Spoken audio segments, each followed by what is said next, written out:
ahí más fácil. No sé a dónde quedan esos mensajes, pero me llegaron por eso.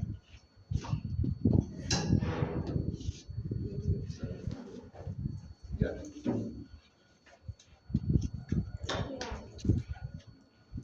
Ya. Esa frecuencia, para seguir con el tema digamos, como asociar ahora el tema de la frecuencia genotípica, ¿no es cierto?, de lo que hemos estado hablando, esas frecuencias genotípicas se mantienen de generación en generación en general, no así exactamente, pero digamos tienen poca movilidad, pero hay ciertas condiciones que pudieran alterar, digamos, la mantención de esas frecuencias genotípicas, ¿ya? Y frecuencias genotípicas y génicas. ¿Cuáles son esas? El tamaño de la población, el tamaño de la población, cuando uno tiene poblaciones grandes, ¿no es cierto? Hay una cantidad de progenitores más o menos importante, ¿no es cierto? Entonces, en una población grande tiende, ¿no es cierto?, a mantenerse esa frecuencia, porque digamos, si tengo una población de este tamaño, ¿no es cierto?, con una serie de individuos acá, hablemos de 10.000, y que tengan una ubicación específica, ¿no es cierto?, vamos a tener ahí, si son poblaciones animales, ¿no es cierto?, un cruzamiento que van a ser aleatorios, que no van a estar influenciados por nada en particular. Porque en el caso de los animales, digamos, los cruzamientos son bastante aleatorios. No hay, digamos, una posible, por ejemplo, segregación, que, digamos, una vaca dice, no, yo no quiero con este toro, digamos, no ocurre eso, ¿no? Prácticamente son todos cruzamientos, digamos, donde no intervienen a otros factores que no sea el afán de reproducción natural de todas las poblaciones de animales. En el caso nuestro, en el caso de los humanos, sí tenemos, digamos, algunos sesgos de repente, ¿no es cierto? O sea, como que hay algunas comunidades donde se cierran, los Amish, por ejemplo, en la mañana lo podía cortar, ahora no lo corté. Los Amish, ¿verdad? Son comunidades cerradas donde ellos se reproducen entre ellos, digamos, no aceptan a nadie que no sea Amish a la comunidad. Y las religiones ortodoxas También, claro, exacto, los ortodoxos son súper, claro, cerrados, digamos, no tienen, bueno,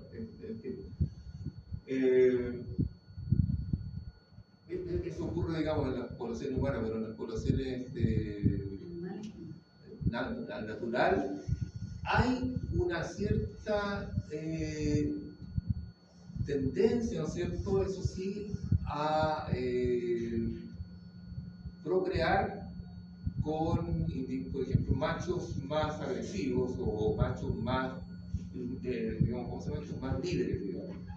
El macho alfa que se habla siempre, ¿no es cierto?, que está como por sobre. En el caso, por ejemplo, de los perros, digamos, ¿no es cierto? Ustedes han visto seguramente que cuando hay tanto una hembra en celo, una perrita en celo, hay como 10 perritos atrás que van detrás de ella, digamos, que quieren cruzarse con ella.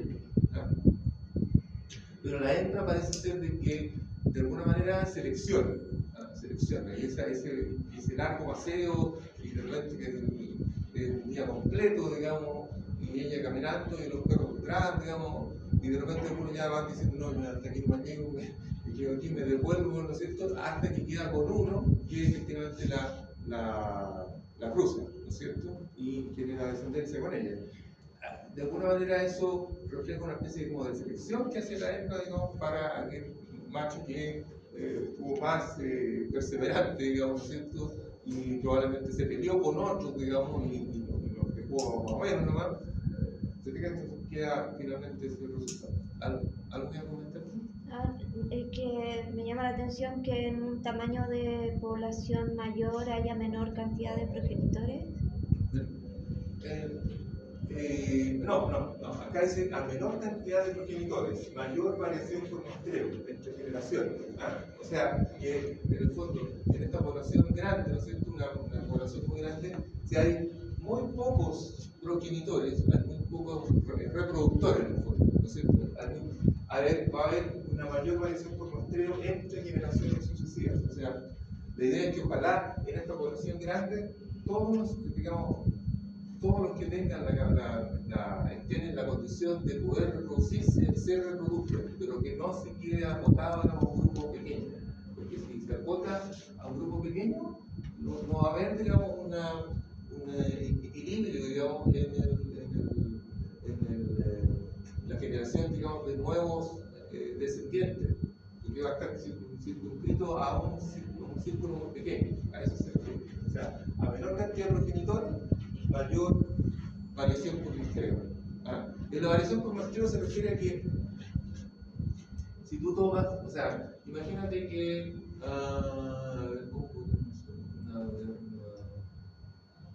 ya, supongamos que aquí, digamos, estos son, vamos a acotarlo, vamos a decir 1200 vacas, 1200 vacas lecheras.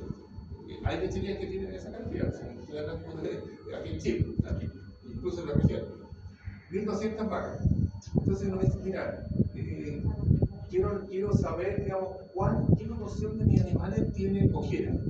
Que es digamos, una lesión, ¿no es cierto?, en la pezuña, que, digamos, hace que la vaca no pueda caminar bien, entonces no se alimenta bien. O en el sur, sobre todo, hay mucha cojera, porque tienen que caminar 1 kilómetro, ¿no es cierto?, diario para llegar a la Salvadoreña en la mañana, en la tarde. Entonces, una cojera que lo que hace que la vaca tenga dolor, se desplaza más lento y no come lo mismo que comería si estuviera en condiciones normales. Entonces, hay que evaluarlo. Entonces, uno dice, ya, entonces, mira, yo voy a hacer una proyección, porque no puedo revisar las 1200 vacas, me duraría 5 días. Imagínense, 1200 vacas, hay que revisarle las 4 pezuñas y ver cómo están. Así que, digo, voy a tomar un grupo de 200 vacas. ¿Será suficiente con esas 200 vacas para poder, digamos, inferir o presumir, digamos, cómo está la cojera acá? No, es una muestra muy pequeña. Una muestra muy pequeña. Cuando tú tomas muestras muy pequeñas de una población que tiene 1200 vacas, esto sería 200, ¿no es cierto?, sobre 1200. ¿Qué porcentaje sería, si alguien me puede ayudar? 200 dividido por 1200. 0,17. 0,17. Imagínate. 0,17. 0,17. Sí, 0,17. Dale. Porque dio 0,16 en fracción. Ya. Entonces, no está mal.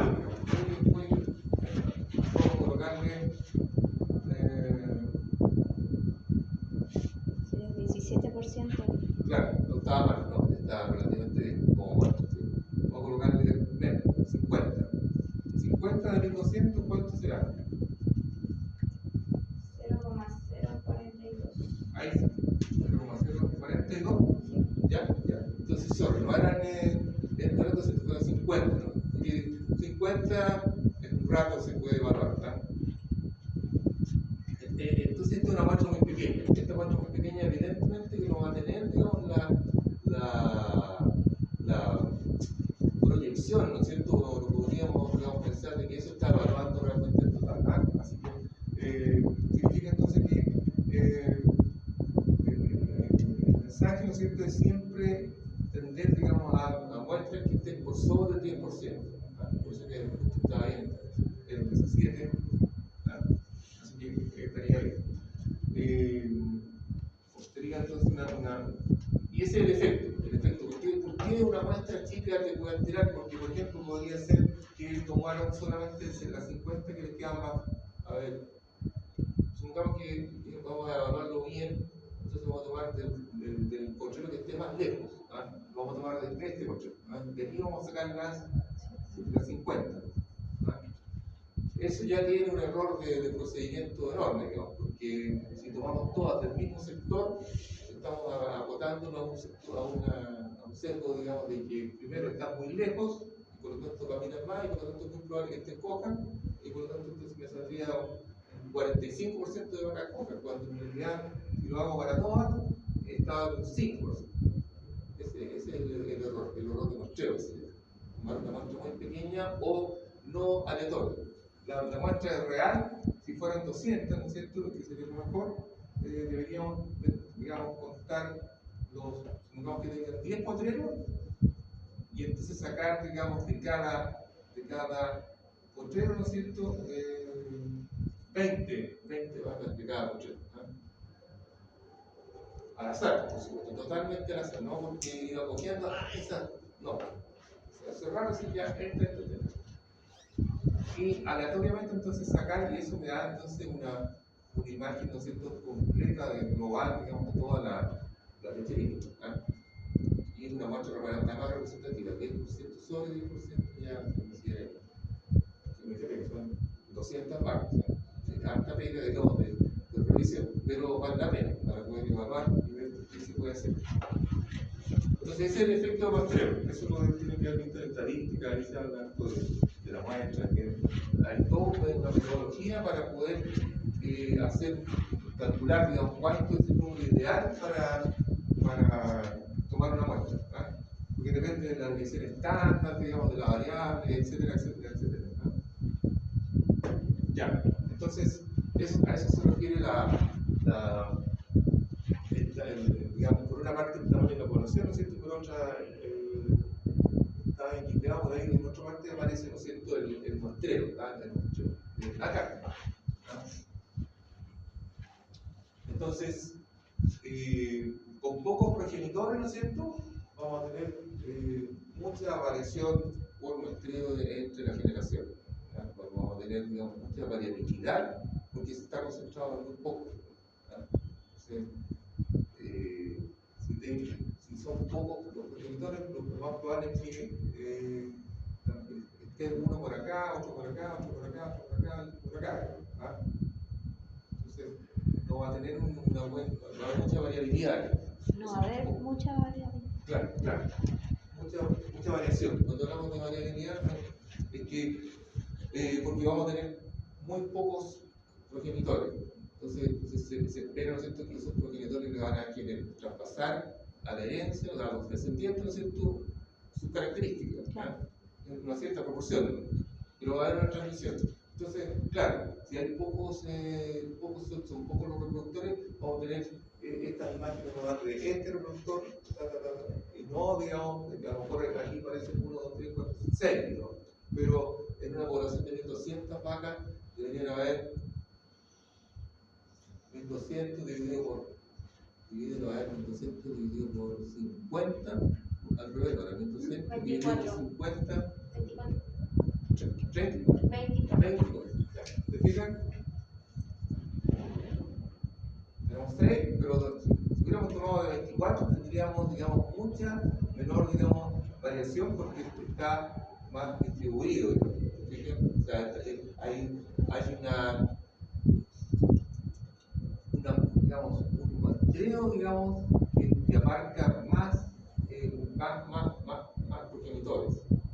Y el hecho de abarcar más progenitores va a disminuir la variabilidad. En cambio, si son muy pocos los reproductores, ¿no es cierto?, vamos a tener una visión muy acotada, poca visión de todo lo que hay ahí disponible.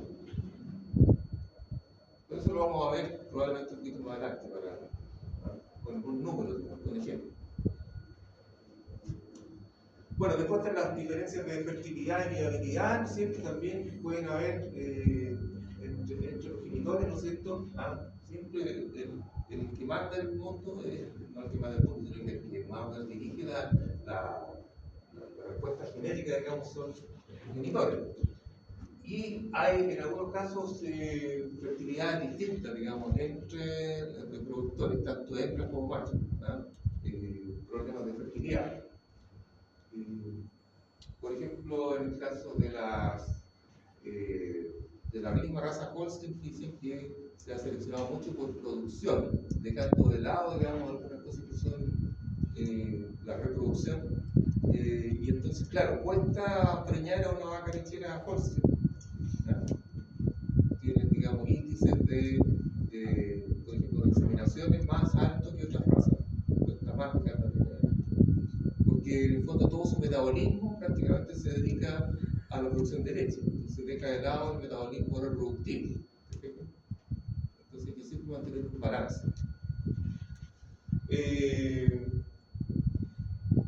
Entonces acá, si tenemos problemas de fertilidad, obviamente que la formación de gametos de la generación siguiente va a ser menor, ¿no es cierto? Y por lo tanto, entonces van a generarse, ¿no es cierto?, cambios en la estructura genética de la población.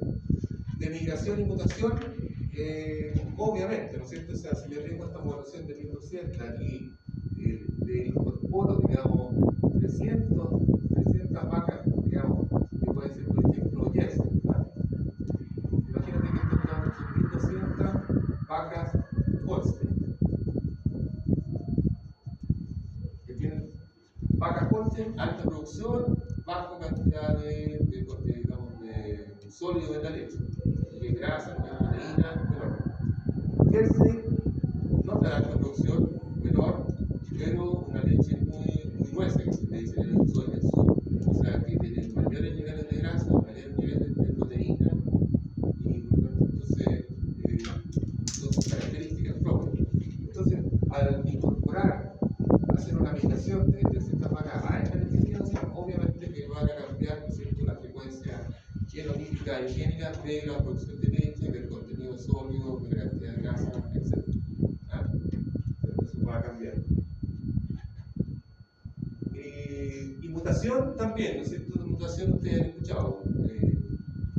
Es el impacto, digamos, directo sobre el ADN que produce, ¿no es cierto?, un cambio en la fase única o femenina de los dos, y que altera, digamos, la constitución del ADN, y por lo tanto, entonces, el gen que estaba en un lóbulo, digamos, determinado para hacer una cierta función, deja de hacerla. Y al dejar de hacer una función muy puntual, tiene un efecto, digamos, de cadena con algún mecanismo metabólico que finalmente significa que a lo mejor se genera una alteración en el embrión, ¿no es cierto? Y aparecen embriones con malformaciones, ¿no es cierto? Muerte, aparición de cáncer en individuos grandes, adultos, etc. Esos son los efectos. Bueno, básicamente, ¿no es cierto? Rayos X, ¿no es cierto? Rayos X, y también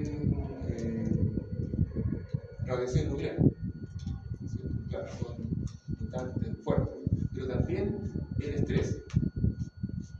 Digamos, el estrés, no, yo digo que el estrés no lo considero. El estrés actúa de otra manera, ¿no? El estrés es un efecto ambiental que hace que en el ADN, ¿no es cierto?, empiecen a aparecer, digamos, expresiones de genes que no estaban activos. La monogamia. La La monogamia. monogamia. Los mismos familiares. Ah, ya, endogamia. La endogamia. La endogamia. Claro, también, sí, pero ese no es mutación, porque eso ya es, podríamos colocarlo acá, es un tema de apareamiento, en este último. Tiene una manera de cruzarse, ¿no es cierto? Sí, pero al menos cuando ya después de la tercera o quinta generación que se van cruzando con la mamá y cosas así, ya empiezan a salir con deformidades y Sí, cosas así. claro, sí. No, sí, eso es lo que se llama la consanguinidad, ¿no es cierto? Y se puede evaluar con el coeficiente de consanguinidad, pero básicamente es cruzamiento entre parientes que lo que hace, si hay, por ejemplo, una cierta frecuencia genotípica de heterocigotos recesivos, ¿no es cierto? Lo que hace la frecuencia entre parientes es que aumente la frecuencia de recesivos. Claro, hace que vayan aumentando, que en el fondo estamos cruzando individuos que tienen genes en común, ¿no es cierto? Y al hacer eso, entonces, ¿qué es lo que están haciendo? Es justamente aumentar las tasas de la frecuencia genotípica de homocigoto recesivo, y al aumentar esa frecuencia empiezan a aparecer de inmediato estas enfermedades que se hacen más presentes. Siempre han estado ahí, pero de forma recesiva, pero al aumentar la frecuencia de homocigoto recesivo, se presenta la enfermedad. Ese es el problema.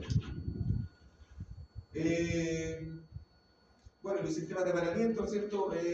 La idea, todo digamos, este proceso de la frecuencia genotípica y higiénica, ¿no es cierto? parte de la base de que los cruzamientos son aleatorios, absolutamente aleatorios. Pero si hay alguna, digamos, situación en la cual se estén apareando los individuos, pero por condiciones de, por ejemplo, digamos, solamente se aparean entre individuos que están viviendo en la misma localidad muy pequeña. Por ejemplo, en el sur, hay varios pueblos que son muy chiquititos, hay poca gente. Entonces, claro, si empiezan ellos, digamos, a cruzarse entre sí, empieza a alterarse, digamos, la frecuencia genotípica y génica. Por lo mismo que estamos conversando recién. También grupos locales, un poco aquí podríamos también meter a los Amish y a estas comunidades, ¿no es cierto?, que se forman y que se cierran y que empiezan entonces a crear prácticamente una especie nueva, digamos, no especie, pero como raza, digamos, ¿no? Entonces, ¿cuál es la idea?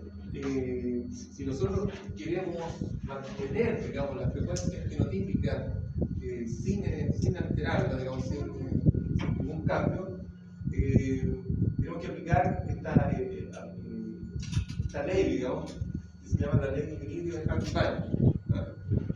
¿Qué es lo que hace esta ley? Lo que dice es que en poblaciones grandes, primero dice población grande, con apareamiento aleatorio entre progenitores, y en ausencia de selección, migración, mutación y deriva aleatoria.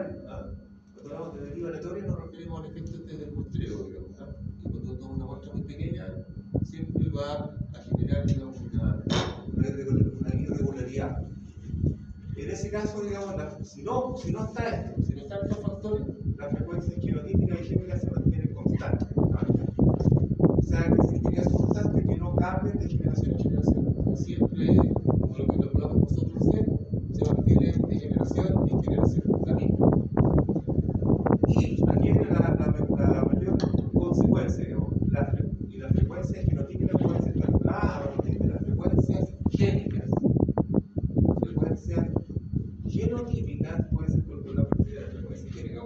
Acuérdense que la fórmula que vimos recién era al revés, ¿no es cierto? O sea, a partir de las frecuencias genotípicas calculábamos y eso es, digamos, se puede aplicar a todo, porque en el fondo lo que estamos haciendo nosotros es calculando, vemos las frecuencias genotípicas de la población y podemos estimar, ¿no es cierto?, en todas las situaciones cuáles son las frecuencias génicas que están presentes ahí. ¿Claro? Pero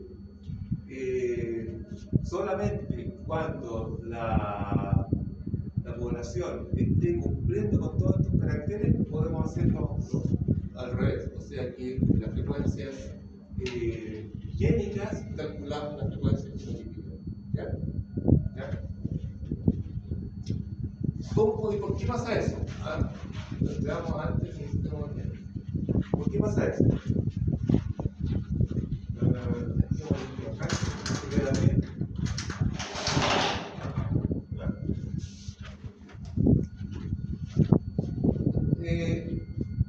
El fenómeno reproductivo ustedes ya lo conocen, ¿no es cierto? O sea, tenemos reproductores, ¿no es cierto?, que producen gametos, ¿no es cierto? Para eso está la meiosis, ¿no es cierto?, que digamos, se dedica a generar no una copia, sino que genera, digamos, unas 4 células a partir de, digamos, de una célula genera 4, ¿no es cierto?, células que son haploides, o sea, no llevan el ADN completo, los cromosomas completos, sino que llevan una sola versión del cromosoma. ¿Sí? Digamos, podríamos pensar que la hélice, ¿no es cierto?, entonces saca una parte de la hélice, la parte izquierda, ¿no es cierto?, y la traspasa, digamos, a un gameto y la otra a otro gameto. O sea, se genera una condición haploide, más que diploide, que es la natural de la célula, ¿no es cierto?, que es el ADN completo, de los cromosomas, digamos, el par de cromosomas completos. En los gametos, ¿no es cierto?, las células que son, digamos, básicamente, ¿no es cierto?, en el caso de las hembras, los óvulos, ¿no es cierto?, y en el caso de los machos, los espermas, ¿no es cierto?, esas células, ¿no es cierto?, esos gametos, van también con una constitución genética, pero que es la mitad de las células autosómicas, ¿no es cierto? sea, los flores de la piel, esos tienen todo el ADN. Si yo saco una célula epitelial, ahí voy al núcleo, digamos, voy a encontrar el ADN que es mío, y en otra del riñón igual. Pero en el caso de los gametos, ¿no es cierto?, vamos a encontrarnos con una mitad nomás del cromosoma, digamos, con uno de los pares, digamos, uno de los pares. Y esa distribución, ¿no es cierto?, en cuántos, digamos, óvulos van a llevar el alelo 1 y cuántos óvulos van a llevar el alelo 2. ¿Qué creen ustedes que va a influenciar? La proporción en que va a 1 y la proporción en que va a 2.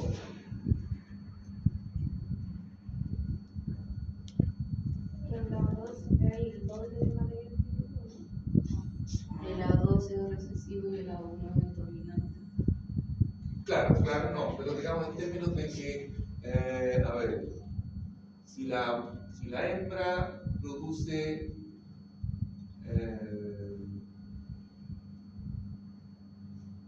100 óvulos, Mayor cantidad de A1. claro, de los 100 óvulos, ¿cuántos van a llevar el alelo A1 y cuántos van a llevar el alelo 2? 75% de A1. 75, claro, era algo así, ¿no es cierto? ¿Lo deben tener por ahí? Claro. Quiero que se ve reflejado acá, ¿no es cierto?, en esta distribución, las mismas frecuencias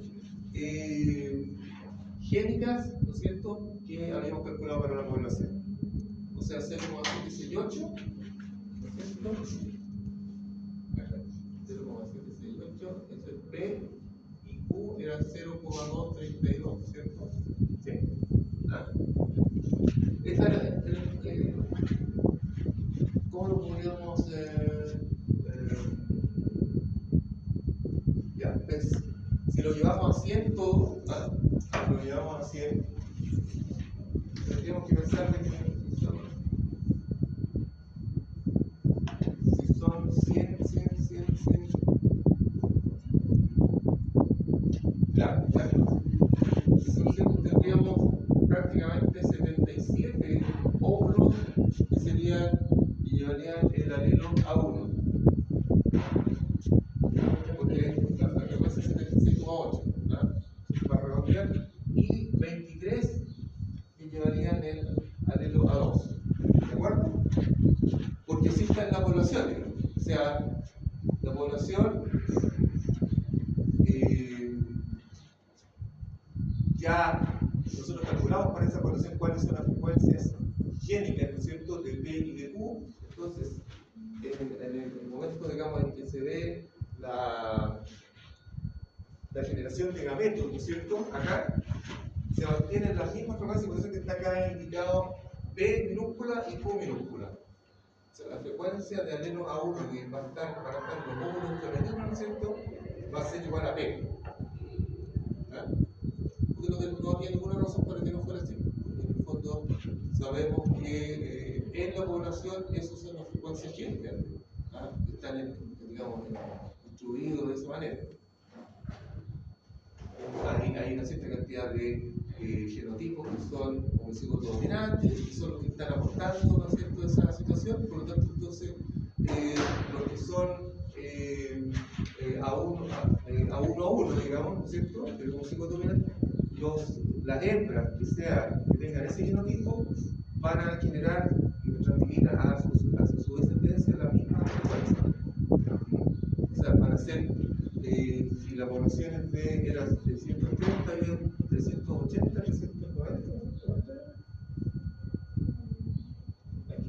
375, ¿vale?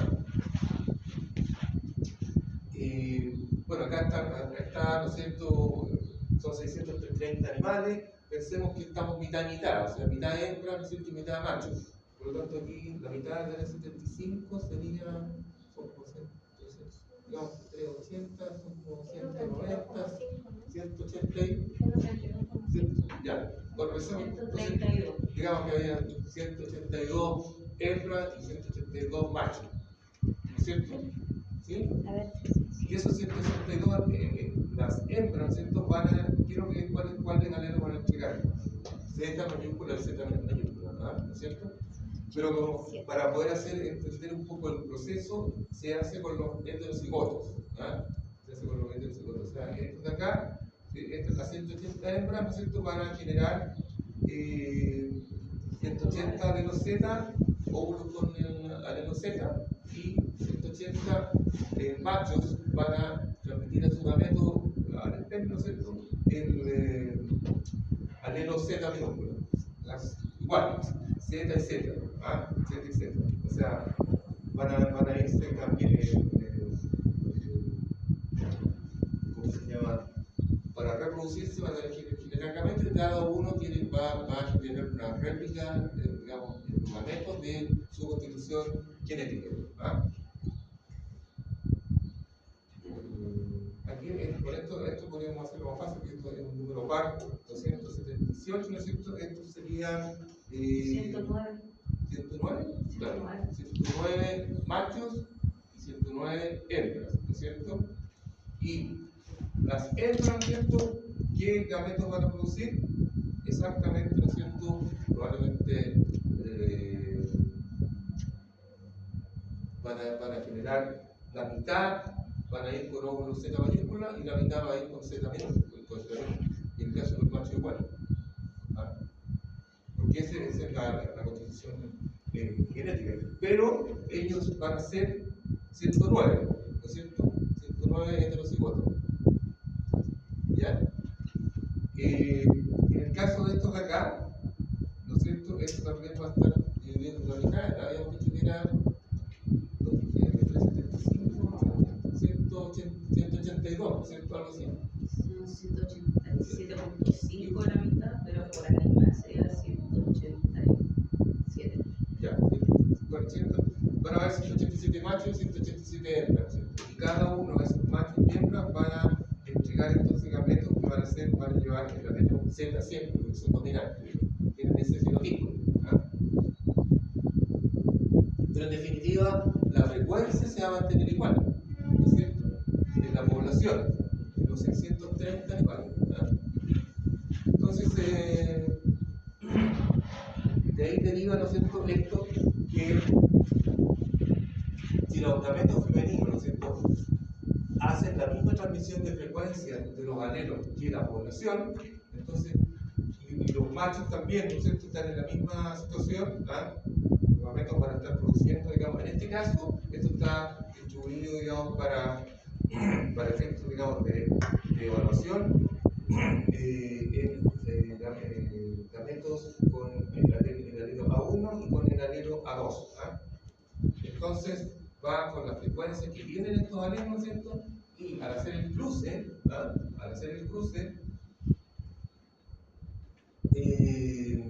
vamos a tener entonces como resultado de que si cruzo este óvulo, este gameto femenino, ¿no es cierto?, bien, que lleva el alelo 1 con un gameto masculino que lleva el A1, vamos a generar, ¿no es cierto?, este genotipo, A1A1, ¿no es cierto? ¿Sí? ¿Está bien? Sí. Lo veo muy dudoso. Y entonces, ¿cuál va a ser la frecuencia esperada de este genotipo? ¿Cuál va a ser la frecuencia genotípica esperada? Porque aquí ya estamos calculando, estimando la frecuencia genotípica. Va a ser P por P, la multiplicación de estas dos, o sea, P al cuadrado. P al cuadrado. P por P.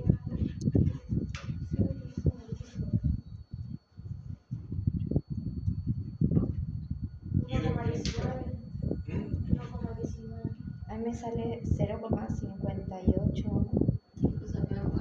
¿Hasta la siguiente cálculo? Sí. Sí, 0,768 por 0,768, ¿no es cierto? Es elevar al cuadrado. El cuadrado me sale 0,5898. Ahí será que el tercer número, el tercer decimal lo aproximo, porque si lo aproximo me va a quedar en 10. ¿Cómo que? Porque me queda en 0,5898.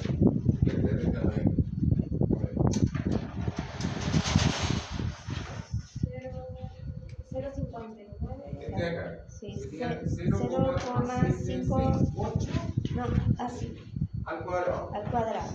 Al cuadrado. ¿Cuánto te da eso? 0,5898. Ah, ya. Entonces, no sé si ahí lo. Claro, este 8 hace que esto pase a ser 10. Claro, por eso. ¿Está bien? No sé ¿No? si ¿Está bien? Puede que ¿Está haya bien? 0,59 lo aproximo o no. y que haya 0,6. Es que ahí achicaríamos muchos números. Ya, no te entiendo. No, en el fondo, este 8 hace que el 89 suba a la cifra superior, que O sería sea, 0,59. 0,590. Ah, ya. Claro, este sube a 10, digamos, y ese hace que este sube también y se transforme en medio. Ahí tenemos que considerar los dos, digamos. 89 pasa a 90, ¿no es cierto? Eso sería el valor de acá, entonces, de Sí. A1, 0,59. Ya, ¿de acuerdo?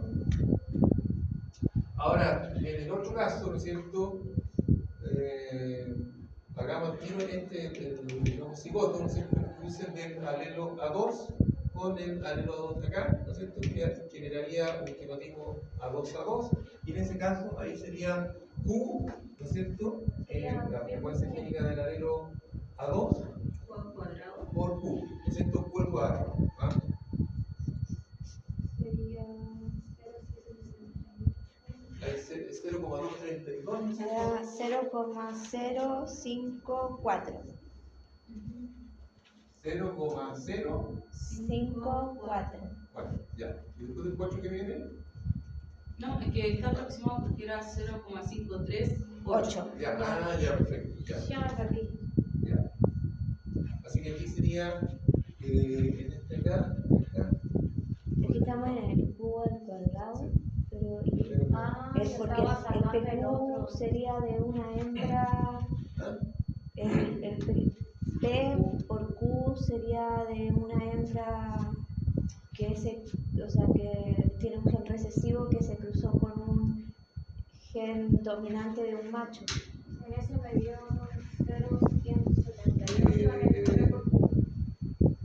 Es que aquí estamos hablando de gametos. Gametos. Estamos en la etapa de fertilización. Ay, Sí, entonces estamos usando gametos con gametos. ay. Aquí no hay individuo. El individuo ya pasó a ser chao, que ya está en el proceso de fertilización. ¿Ah? Ya, entonces sería el gameto recesivo de una hembra con el gameto dominante de un macho. Claro, a uno con la 2, ¿no es cierto? Sí, el macho aporta la 1, ¿no es cierto? Con la frecuencia P, y la hembra aporta con A2 con la frecuencia Q. Por lo tanto, P por Q, ¿verdad? Eso sería entonces 0.178. Sí, el punto 178. 178, ya. 0,178, Entonces ¿verdad? sería gameto. Y en este caso de acá, da lo mismo, ¿no es cierto? Porque también genera un A1-2 con su respectiva frecuencia, ¿no es cierto? También ocurre acá, así que tendríamos por acá también 0,178. ¿Ah? Entonces, raya para la suma, digamos. ¿Ah? ¿Mm? No, sí que. Acá tengo acá.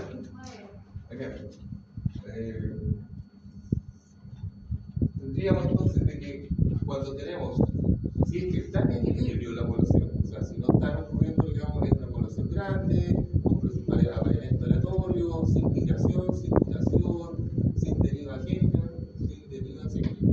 ¿Ah? La frecuencia, ¿no es cierto?, esperada, aquí voy a anotar, frecuencias genotípicas esperadas serían, ¿no es cierto?, P cuadrado, ¿cierto?, correspondería a los genotipos A1, bien, P cuadrado, ya. ¿Qué cosa me está diciendo? Ah, ya, 0,175.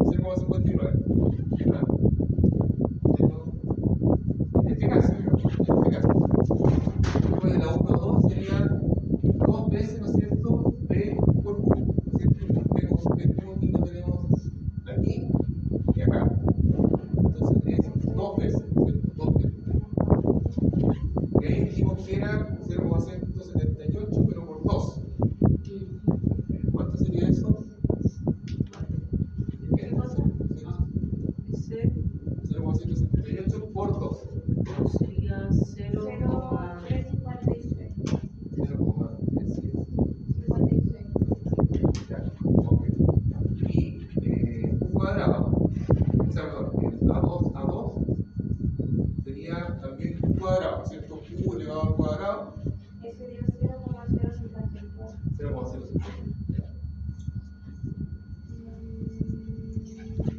Aquí parece que no nos va a cuadrar, y estoy viendo que estamos en problema acá, porque la suma de esto no me da valor. ¿No es cierto? a no ser que sumemos por separado lo del PQ. No, si aquí estamos muy cerca de 1, pero A mí sí me da uno. sí, Todos esos números. pero ¿con todos decimales o Uno. no? ¿Y cómo? A ver. O sea, sume esos tres. Ah, ya, este es 0, sí, no, También está bien. me dio Funcional. 1. Está bien, sí, 4, 6 son 10, ¿no es cierto? 4, 6 son 10, me queda 1, 5 y 5 son 10, 19 más 1 son 20, así me quedan 2, y aquí tengo 0, o sea, 2, 3 más 2 son 5, más 5, está, sí, no, está bien. Está bien. 1,5. Se me va a olvidar cómo hicimos todo Ya, esto. está bien hecho todo, está bien hecho todo. ¿Ah? Se me estaba variando. Es mucho de tarea. Ahora, estas frecuencias que acabamos de calcular, ¿concuerdan con las que habíamos calculado, ¿no es cierto?, directamente? Sí, parece que sí.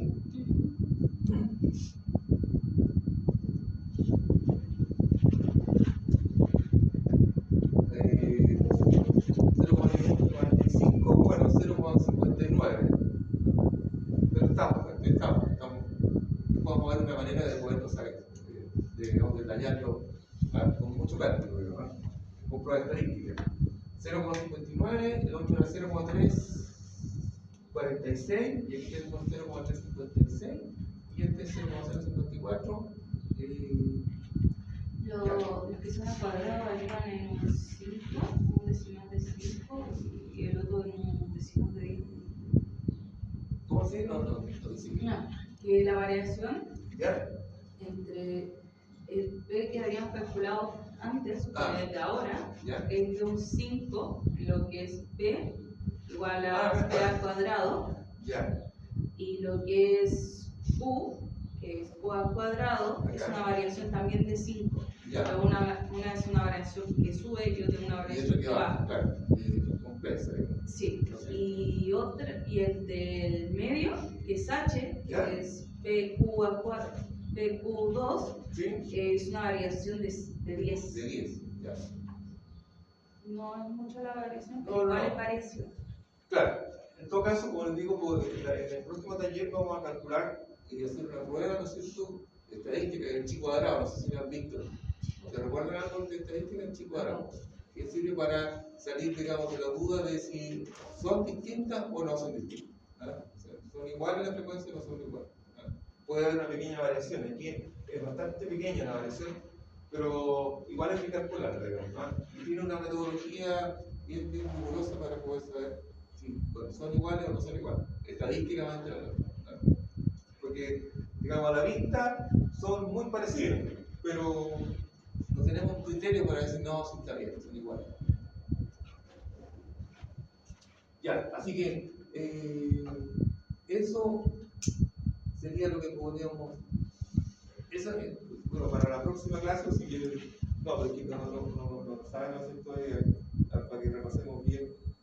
El próximo taller vamos a hacer este ejercicio, determinar si esta población se encuentra o no en equilibrio de Harvey Weinstein, una muestra aleatoria de 1279 ingleses, que aquí lo hicieron con el grupo sanguíneo, pero eso lo vamos a ver, como digo, entonces a lo mejor el próximo taller.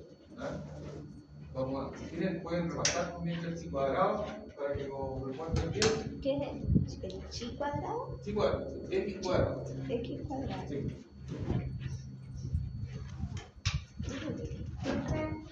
¿Ya? ¿Está molesto? ¿Ah?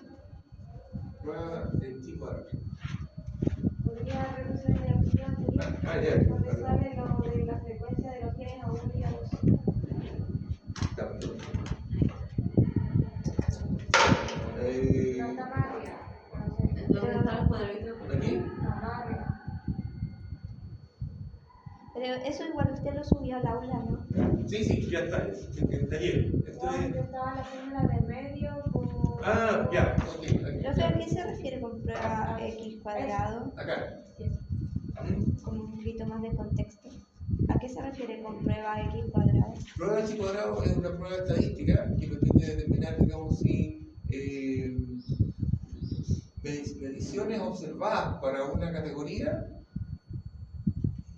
concuerdan con las esperadas. Ah, Las observadas son las que uno vio y determinó, no sé si acá, y vamos a comparar las que nosotros estamos.